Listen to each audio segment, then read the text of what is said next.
Now, more on our top story this lunchtime. It's to do with the situation of High Court trials and the length of time it's taking for trials to be heard, expected to almost triple. The Scottish Courts and Tribunal Service has released forecasted figures as it calls for more investment to modernise and streamline the way the most serious cases are processed. The Scottish Government says it's working on reform measures and is investing over £11 billion in the justice system. Well, the Deputy Director of Glasgow and Clyde Rape Crisis, Deon Weir, spoke to our breakfast programme and said the situation was unacceptable.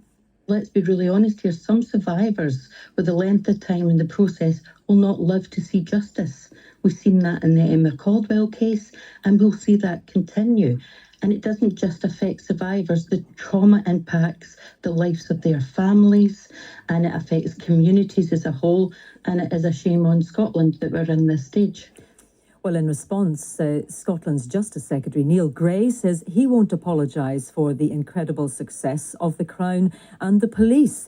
He says discussions are taking place to help the situation. Take forward some of the similar processes that have been so successful in the summary case management process in order to see those potential delays ameliorated or mitigated, and we can see a faster process happen in the High Court. Well, listening to all of that is Thomas Ross, KC, one of the country's leading criminal advocates. Good afternoon to you. Good afternoon. How did we get to this situation where we're seeing such an increase in indictments? There's a number of reasons for it. Part of the delay is related to COVID. Obviously, there was a time when the courts were not operating. I think it's true to say that many more historical sex cases are now reported to the police and investigated. Some of those cases involve 7, 8, 9 victims, which obviously mean the trial is very long.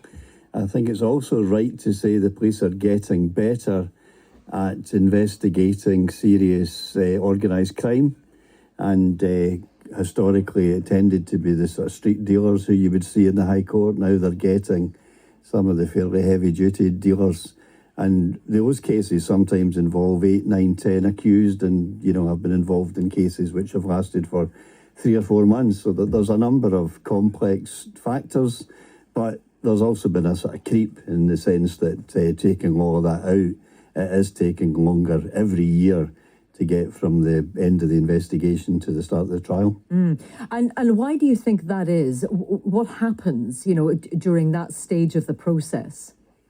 It's just availability of courts. So, the Crown obviously needs a period to investigate the case and bring the case together. But then in the High Court, there's a preliminary hearing, and they fix the earliest dates that can be found for the trial, if there is to be a trial. But the reality is it's unusual these days for that to be less than a year. Sometimes it's 15 months, So the logic is at the preliminary hearing, everybody is ready for trial. The Crown are ready, the defence are ready. But, the idea was you'd then get a trial within a month. It's nearer 14, 15 months these days. And what sort of impact does that have on, being able to run a trial, the impact that it has on witnesses? And, I suppose in a sense, although they might have made statements, their recall of events. And of course, as we heard there in the audio, the impact for victims or survivors of crimes. Well, the recall may not be so much of a problem because these days it's quite commonplace for them to be allowed to refer to statements which they had given at the time. But the stress must be unbearable. People are anxious about going to court. I am in quite early working in court, and quite often I'll see people who are clearly very distressed at the possibility of giving evidence. So making them live with that for an extra year or an extra 18 months is clearly undesirable. But on the other side, of course, many of the accused are kept in custody awaiting trial. I think there were about 800, 900 people in remand before COVID. Now it's regularly more than 2,000. And we've got ourselves into the crazy situation where the prison population is so large that we're keeping in the people who are presumed to be innocent in the remand wing, and we're letting out the people who have been proved to be guilty out of the convicted wing, because obviously the solution has been that some people are now serving only 30% of their sentences. So, you know, the whole problem needs addressed. It's in various different levels. It seems to me that they need a minister with responsibility for the Crown, for the courts, with a clear target to get the delay down. I don't think it's enough just to be quoting figures. I don't know what that means. We've heard Neil Gray there say, you know, he won't apologise for the success of the police and of indeed the prosecution service. So, you know, he must see that people are doing their jobs, that this is what should be happening. The number of increased number of cases coming through and waiting, you know, to start trial. Yeah, he's missed the point completely. Nobody's blaming the police or the prosecution. Of course, people who are committing serious sexual offences and serious organised crime should be tried and you know, in front of a jury. And nobody's arguing with that. The point is, nobody thinks it's humane for a person to be kept in custody for 3 years waiting for a trial. What's he going to do about that? You know, that's the question.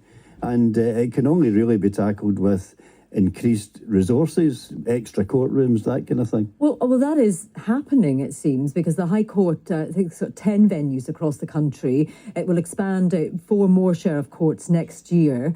But these figures today actually take that increase in court sittings and space into account.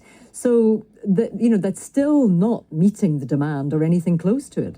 The Scottish Court Service are due incredible credit because they've probably doubled the number of courtrooms which have been used for High Court business. Probably pre-COVID it would be 10 or 11. Sometimes it's now 24. They've brought on an extra 4 courts on stream to be used pretty soon. Trials have been fixed. But, you know, that's not going to get through the backlog that we have at the moment. And obviously these stats suggest that it's going to get worse before it gets better. So they really need a huge programme of investment, but that also is going to have implications. You'll need more judges, more prosecutors, more defence lawyers, and all of that has cost implications. So it's not enough just to be throwing out numbers and saying, we'll look at the way summary cases are managed. That's got nothing to do with it.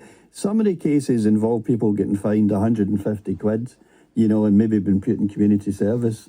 These people are going to trial on murder charges, where they might get a punishment part of 19 years. It's got no comparison whatsoever with summary court management.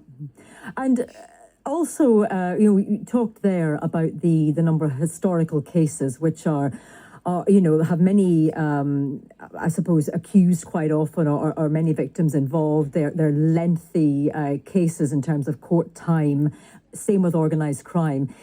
When it comes to the sort of increase in sexual related cases as well, sexual assault cases, are more people coming forward and reporting these types of crimes, and therefore the sort of almost success of that is creating a problem as well? Yeah, that seems to be the position. I mean, it's regularly said that in any given day in the High Court in Glasgow, 75% of the trials are relate to sexual crimes. That's not an estimate which is challenged. So there does seem to be more cases, and these are cases with many victims. They have to be taken forward, they have to be tried, and they take time.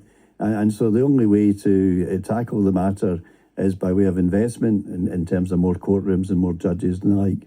Okay, Thomas Ross, thank you very much indeed for joining me. Interesting to hear your perspective on it this lunchtime. That's Thomas Ross, KC. Many thanks. Now, a police